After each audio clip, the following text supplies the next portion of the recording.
जय मसीह की। मैं परमेश्वर का धन्यवाद देता हूँ कि परमेश्वर के अनुग्रह से हमें एक सुबह देखने को मिला है, इसलिए मैं परमेश्वर का धन्यवाद देता हूँ। आज मैं आपके सामने एक बाइबल से वचन रखना चाहता हूँ। इफिसियों उसका 4 अध्याय 1 पद से लेके 8 पद तक इस प्रकार से कहता है, इसलिए मैं जो प्रभु में बंदी हूँ तुमसे विनती करता हूँ कि जिस बुलाहट से तुम बुलाए गए थे उसके योग्य चाल चलो, अर्थात सारी दीनता और नम्रता सहित और धीरज धरकर प्रेम से एक दूसरे की सह लो और मेल के बंधन में आत्मा की एकता रखने का यत्न करो। एक ही देह है और एक ही आत्मा, जैसे तुम्हें जो बुलाए गए थे अपने बुलाए जाने से एक ही आशा है, एक ही प्रभु है, एक ही विश्वास है, एक ही बपतिस्मा है और सबका एक ही परमेश्वर और पिता है, जो सबके ऊपर और सबके मध्य में और सब में है। पर हम में से हर एक को मसीह के दान के परिणाम के अनुसार अनुग्रह मिला है। इसलिए वह कहता है, वह ऊंचे पर चढ़ा और बंदियों को बांध ले गया और मनुष्यों को दान दिए। परमेश्वर का धन्यवाद हो। यहाँ पर हम देखते हैं इफिसियों उसका 4 अध्याय 1 पद से 8 पद तक लिखा है कि मसीह में एकता, we are the one body in Christ. हम मसीह में एक हैं। हो सकता है हम अलग अलग स्थान के रहने वाले हैं, अलग अलग ज़िले के, अलग अलग राज्य के, अलग अलग कंट्री के रहने वाले हों, लेकिन मसीह में हम सब एक हैं। हम अलग नहीं हैं, क्योंकि मसीह कहता है कि हम जिस पर विश्वास करते हैं उसका एक ही बपतिस्मा है, एक ही आत्मा है, एक ही पिता है, एक ही परमेश्वर है, सब कुछ एक है। फिर हम अलग कैसे? हम अलग क्यों हैं? क्योंकि मसीह में हम सब एक हैं। उसमें कोई दो नहीं है, कोई अलग नहीं है कि कोई बड़ी जात का है, कोई छोटी जात का है, ऐसा कुछ भी नहीं है। हम सब मनुष्य एक समान हैं, इक्वल हैं हम लोग मसीह में। और यहाँ पर इस वचन को स्पष्ट रीति से कहता है, जब आप 4 का 4 पढ़ेंगे तो लिखा, एक ही देह और एक ही आत्मा, जैसे तुम्हें जो बुलाए गए थे अपने बुलाए जाने से एक ही आशा है। मतलब एक ही शरीर है, एक ही आत्मा है, एक ही परमेश्वर है, एक ही विश्वास है, एक ही बपतिस्मा है। मैं सब कुछ एक है, उसमें कोई चेंजेस नहीं है, कोई परिवर्तन नहीं है। हो सकता है कि आपका कलर अलग हो, आप बहुत स्मार्ट हो सकता है आप बहुत पढ़े लिखे हों, बहुत इंटेलिजेंट हों, बहुत अच्छे घराने से आप आते हों, लेकिन एक व्यक्ति वो है जो परमेश्वर पर विश्वास किया है। हो सकता है निचले स्तर से आता हो, बहुत गरीब हो, उसके पास अच्छे भोजन ना हो, खाने के लिए, पहनने के लिए अच्छे कपड़े ना हो, रहने के लिए अच्छा घर ना हो, लेकिन जितना अधिकार या जितना प्रेम परमेश्वर आपको करता है उतना ही प्रेम उस गरीब से भी करता है, क्योंकि मसीह में सब एक जैसा है, सब एक समान है। उसके पास कोई बड़ा छोटा नहीं है, कोई ऊंच नीच नहीं है, कोई को गोरा काला नहीं है, सब एक समान है, क्योंकि परमेश्वर सबका एक ही परमेश्वर है। इसलिए यहाँ पर कहता है कि हम सब मसीह में एक देह के समान हैं। जैसे हमारे शरीर के अंदर ये सिर हो गया, ये कान, ये नाक, ये आँख, ये मुंह, ये हाथ, ये हमारा गला, ये पेट, इस तरीके से जो भी बॉडी पार्ट्स हैं, डिफरेंट पार्ट्स हैं हमारे बॉडी के अंदर, उसी तरीके से मिल करके हमारा एक शरीर बनता है।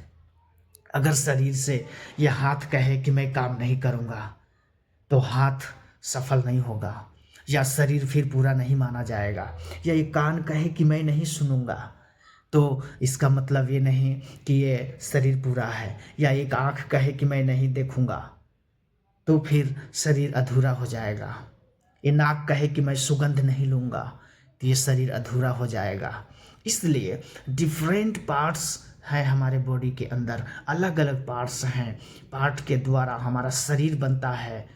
उसी तरीके से अलग अलग लोगों के द्वारा एक समूह बनता है, एक मसीह समाज बनता है।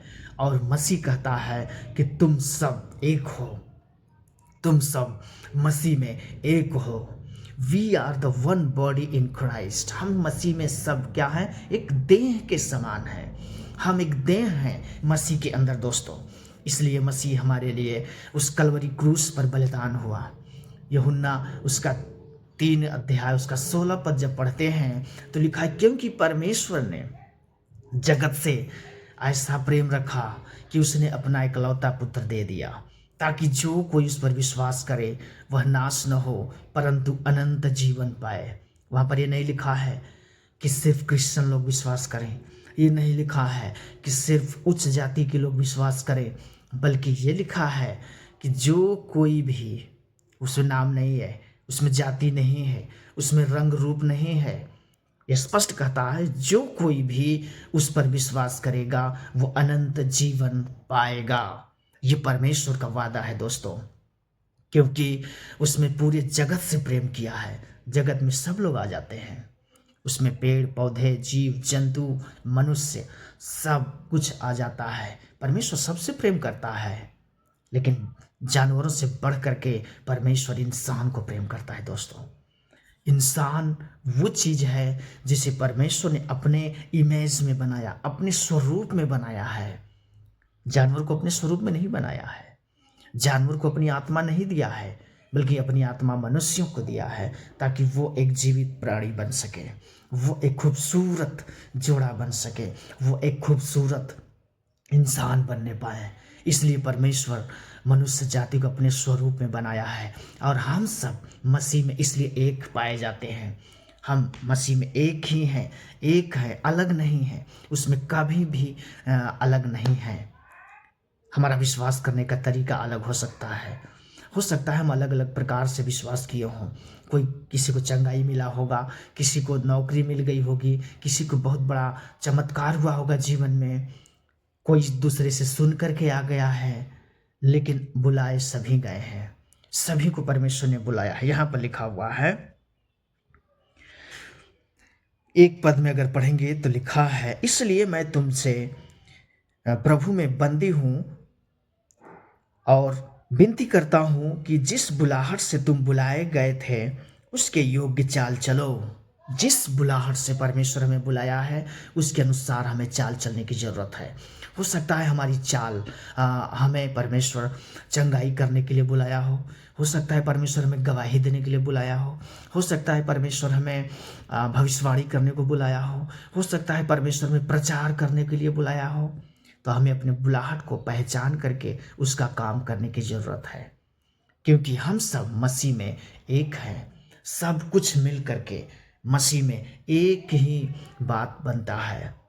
जब आप 11 और 12 पद पढ़ेंगे, इफिसियों 4 अध्याय 11-12 इस प्रकार से कहता है, जो कुछ उसने कुछ को प्रेरित नियुक्त करके और कुछ को भविष्यवक्ता नियुक्त करके और कुछ को सुसमाचार सुनाने वाले नियुक्त करके और कुछ को रखवाले और उपदेशक नियुक्त करके दे दिया, जिससे पवित्र लोग सिद्ध हो जाए और सेवा का काम किया जाए और मसीह की देह उन्नति पाए। Praise the Lord. लिखा है, ये सब परमेश्वर ने लोगों को बुलाहट दिया है। मैं फिर से रिपीट करना चाहता हूँ, किसी को प्रेरित, भविष्यवक्ता, सुसमाचार सुनाने वाला, रखवाले, उपदेशक नियुक्त करके परमेश्वर ने दे दिए। 5 प्रकार की सेवकाई परमेश्वर देता है। 5 प्रकार के लोगों को परमेश्वर बुलाया है इस तरीके का काम करने के लिए। और जब ये सारे काम होने लगते हैं तो एक मसीह या एक शरीर होता है, जुड़ करके बन करके मिलता है, मिलकर के एक शरीर बन जाता है। और यही शरीर जो है पवित्र लोगों के लिए लिखा है सिद्ध हो जाए और सेवा का काम किया जाए, और जिससे मसीह की देह उन्नति को प्राप्त करे। परमेश्वर का धन्यवाद हो दोस्तों। आज की सुबह में आप ये निर्णय लें कि हम मसीह के लिए बुलाए गए हैं, मसीह ने हमें बुलाया है। सीना ठोक करके कहें कि मसीह हमको बुलाया है। हम जो भी कुछ करें, जो भी काम करते हैं, उसमें परमेश्वर की महिमा होनी चाहिए। ऐसा हमें अपने अंदर कार्य करना है, क्योंकि मसीह में हम सब एक हैं। कोई भेदभाव नहीं, कोई छुआछूत की भावना ना हो, कोई भी ऊंच नीच की बातें ना हो, लेकिन सब मसीह में एक हों, ऐसा परमेश्वर चाहते हैं। परमेश्वर चाहते हैं कि सब लोग एक साथ मिल कर के रहने पाएं। इसलिए कहा जाता है संयुक्त परिवार, यूनाइटेड फैमिली या ज्वाइंट फैमिली हम कह सकते हैं। जो ज्वाइंट परिवार होता है, सामूहिक परिवार होता है, उसमें बहुत सारे लोग होते हैं, लेकिन सब एक साथ मिल कर के रहते हैं, एक साथ मिल के काम करते हैं, एक साथ मिल के भोजन करते हैं, एक साथ मिल के डिसीजन को लेते हैं। ये बहुत अच्छी बात है। उसी तरीके से हमें एक इसलिए होना है कि लिखा है यहाँ पर 12 पद के आखिरी में कि मसीह की देह उन्नति पाए। अगर मसीह की देह उन्नति पाती है, मीन्स इसका क्या मतलब है? मसीह की देह उन्नति तब पाती है जब हम सब एक होंगे, जब हम सब एक साथ मिलकर के परमेश्वर की महिमा करेंगे, तब मसीह की देह उन्नति को पाती है। दोस्तों, आज मैंने आपके सामने एक छोटा सा पैराग्राफ रखा कि मसीह की देह में एकता, इसका हेडिंग है, यहाँ पर लिखा हुआ है इफिसियों उसका 4 अध्याय 1 से मैंने 8 तक पढ़ा है, और ख़ास तौर से मुख्य पद रहा 11 और 12 पद, जो हमें इस प्रकार से बताता है कि हम एक मसीह के लिए बुलाए गए हैं, उसकी देह की उन्नति के लिए बुलाए गए हैं। सो परमेश्वर का धन्यवाद हो। मैं आशा करता हूँ इस वचन के द्वारा आप सभी को आशीष और बरकत मिली है। अगर आप आशीषित हुए हैं तो कृपया इस वीडियो